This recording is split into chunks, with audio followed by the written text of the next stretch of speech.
Okay, so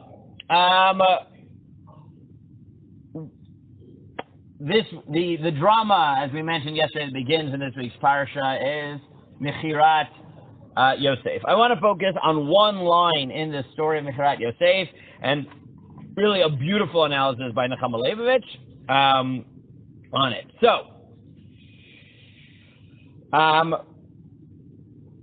the drama starts when Yaakov sends Yosef to find his brothers. Vayeshalchehu me'emek Hebron. He sends him from the valley of Hebron. Now, we can talk about this maybe tomorrow, what that even means, because Hebron is very clearly not in the valley. It's very clearly in the mountains. So you've got to figure out what's going on here. What? The plain around it, sure, but Hebron is not. Hebron is a mountain. Correct, but why that would be happening would be interesting, because people lived in the mountains. Okay, that story for another time, maybe tomorrow. Okay? I spent a lot of time trying to figure this out last night. You're right? That it probably means that Yaakov is not there, but the question is, why wouldn't Yaakov be where they lived, which is in the mountains? Everyone always lives in the mountains for security. Anyway, so he sends it from Emek Hebron. So, Nechama Leibovich notes that this pasuk, while it sounds very innocuous when you read it in Parshat Vayeshev, becomes extremely important at the end of the story. Why does it become extremely important at the end of the story? Because at the end of the story, when the brothers are feeling guilty, several times, what does Yosef say to them?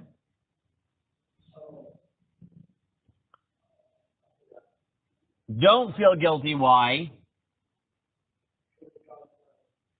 So perfect. So Chaim paraphrases in such a way that exactly makes my point, right? Which is, it's God's plan. So that's great, except that's not what the Torah says.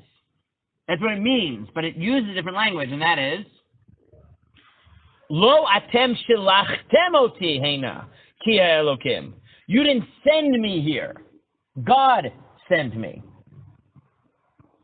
Right? It's not just it's God's plan, it's God sent me here. So, I turned for Chavrusa, which is that way. But based on that, what Nechama Leibovich points out correctly, I think, is that the choice of saying not it was God's plan, God sent me is very important, because what is it saying? That when Yaakov sent him to look for his brothers, it wasn't really Yaakov, it was Yaakov, but it was Hashkacha that made sure he was sent. It was God. Right, so she writes, the above verse supplies, as it were, the key to the understanding of the whole story, which unfolds the concept of the two levels on which the actions or missions therein are conducted. First, there's the obvious implication of their acts, the immediate significance of the mission on which Joseph went. Jacob sent his son Joseph from the Vale of Hebron to inquire after the welfare of his brothers and their flocks. But underlying that mission, there lay the hidden workings of providence. God was sending the descendants of Abraham to Egypt to sojourn in a land not their own. Right? That these stories always have these multiple levels. There's the proximate cause, right? But then there's what's really going on. There's the theological layer. And by using that word of Vayeshalchem, it's saying even though on the face of it, what was happening was Yaakov was sending Yosef. What was really happening was God was sending Yaakov. And she notes that this point is the key to understanding several midrashic traditions on this pasuk, and one of the most out of place parts of the story of this telling. What? Yeah, exactly. So first she notes that Rashi quotes the Midrash right here on the pasuk he was sent from Hebron, and he asked the question that again we'll return to tomorrow, but we'll see one answer to it now. Rashi quotes Chazal and says, I don't understand. Valo Chevron Baharhi. Right? How could you be sent from the valley or the plain of Hebron? It is not a plain, it is a mountain.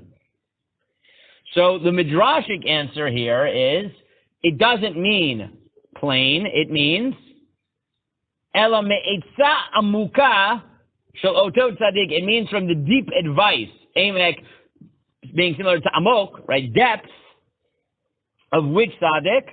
Hakavur b'Chevron. So Midrash reads it and says, from the deep ponderings, advice of that tzaddik in Chevron, i.e. Avram, l'kayem ma shene'emar la'Avram b'vir ben habitarim tiger yezarecha.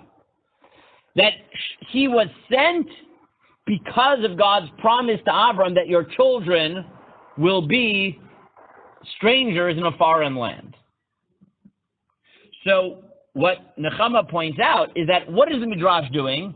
The Midrash is saying that it may not be interpreting the literal meaning of Emek Kavron, but what it's saying is what really was sending him wasn't Yaakov, it was God's promise that there'll be strangers in a foreign land that set this in motion. That's what Chazal are getting at. They're reading the Vayeshalcheu me'emek Kavron in light of Lo atem shalachtem oti ki em Elokim. What does it mean God sent them? That when it looked like Yaakov was sending them, that's true on the surface level, but really God was sending him to set in motion the promise of the Brit Bein HaBetarim.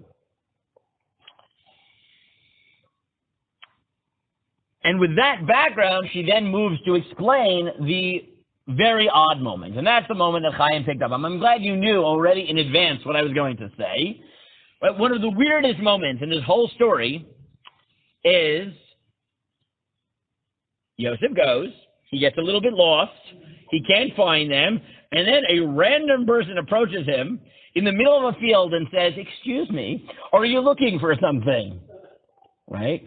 Which is weird, right? This is not like you're, in Yerushalayim, in the tourist part of town, and someone with their camera out, right, looks a little bit lost. You approach them and say, it's like when the Israeli in the heavy accent, but wants to show off his English, sees that person and says, "Excuse me, what are you looking for?" Right? There's a reason. They're in the middle of a field, right? And like this random guy approaches him and said, "Excuse me, can I help you? Where are you looking? What are you looking for?" Right? It's a very weird scene. Like, what prompted the guy A to think that Yosef is looking for something? And even if he thinks he's lost, why does he think he can help? Right? This is not Manhattan. It's not a grid. Right? You're looking for 10th Avenue. Right? It's that way. Right? You're in a field somewhere, and he's like, "What are you looking for?" Right? This is like, so what does Rashi say? Gavriel. It's the Malach Gavriel. Now, what are Chazal getting at when they say midrashically that Rashi quotes, "This is Gavriel"? Right? What is going on? So what's going on is exactly what we said, is that Chazal see in this story the belief that there's everything, the story must be understood at two levels. There's what's happening al derech hapshat, right? Meaning like physically what's happening, and then there's what's causing it on the level of divine providence. So Chazal are saying, well, the reason someone shows up here to direct him is because God wants him to be sold. God wants this to happen. God wants to set this in motion. So if he's lost, then God is going to send a malach to make sure he gets where he needs to go. The Ramban reads this midrashic tradition less literally than Rashi. And the Ramban says it doesn't literally mean there was a malach. What Chazal are getting at is what we've been saying, is that by saying there's a malach, what Chazal mean is that God ensured al derech hashgacha that what was supposed to happen happened. Right? They personified hashgacha in a malach, but it doesn't necessarily mean there was actually a person, a malach Gavriel. Right? Rashi takes it literally. There was a Malach Gabriel. Ramban says, no, it could be a regular person. But when Chazal say it was a Malach, what they mean is that he was serving the purpose of a Malach, i.e., this person showed up in the right place at the right time to make sure that Yosef made it to his brothers, because Hashgacha is what's really guiding this entire story. And that's why this weird dialogue goes on, because the dialogue is weird. Right? These are the psukim. Vayishalcheu me'emet Chevron vayavo Shchema. Right? He sent him to Chevron. He comes to Shechem. Vayimsaehu ish, and a person finds him. V'hinei toed basadeh, and he's wandering. Vayishaleu ish le'mor, and the person asks him, Ma tevakesh, what are you looking for? Vayomer elachai anochi mevakesh, he says, I'm looking for my brothers. Hagida nali evo hemrim. Think about how weird this is. He asks random stranger who doesn't know him, knows it right from a hole in the wall, and says, I'm looking for my brothers. Vayomer Aiz, and this random person happens to know, Nasu Mizeh, they traveled Kishamati, because when they were traveling, I overheard these people I didn't know before saying, Nilchad Dotaina, let's go to Dotan. Right? That whole speech is weird. Right? He's wandering, a random person comes over to him and says, what are you looking for? He says, I'm looking for my brothers. He doesn't know who Yosef is. He doesn't know who his brothers are, but he figures out, oh, it's the people I heard who I was eavesdropping on and heard that they were going to Dotan. Right? This speech is so convoluted, right? And so bizarre. And right in the middle of the drama, you're forced to say, you're almost forced to say, but if you're reading Tanakh, you're forced to say that this is Hashgacha acting. And again, for Rashi, that means literally a malach. For the Ramban, it's ki'ilu, it's a malach. The point is that he's taking the place of a malach. He's preventing Yosef from giving up and turning back, because if he turned back, he'd never get sold. So the Ramban is translating essentially the Midrashic tradition, right, into a theological claim rather than a physical claim that there was a malach. And therefore, what she argues is that, right, the way Chazal and the way the Mefarshim read the whole story is in light of the way we started. That Yaakov sends him, and at the end, Yosef says, don't feel guilty. It wasn't you who sent me here, it was God. And the way Chazal read that is, it looks like it's Yaakov, but always remember there's another layer here, the theological layer, which is the fulfillment of the Brit Bein HaBetarim.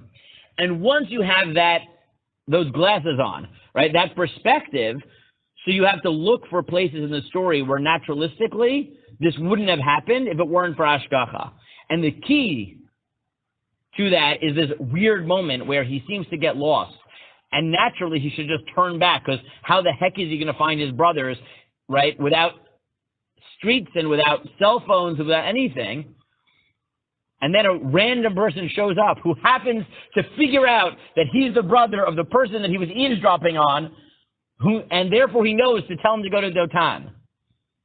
Chazal say it is a malach. The Rashi says they mean it literally. Ramban says it's not literal. But both of them, the point is that at the moment at which Yosef is about to turn back, and al pi teva, he would never get sold because he'd end up back at Yaakov. If you understand Yosef's claim that this was all part of a divine plan, then you look at these oddities and see the hand of God. You see Hashgacha.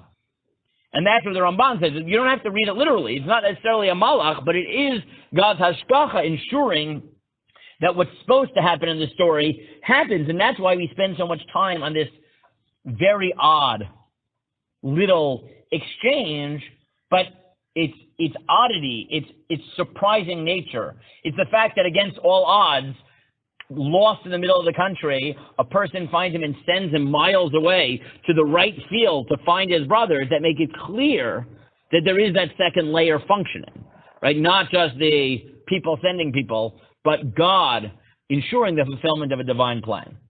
Okay?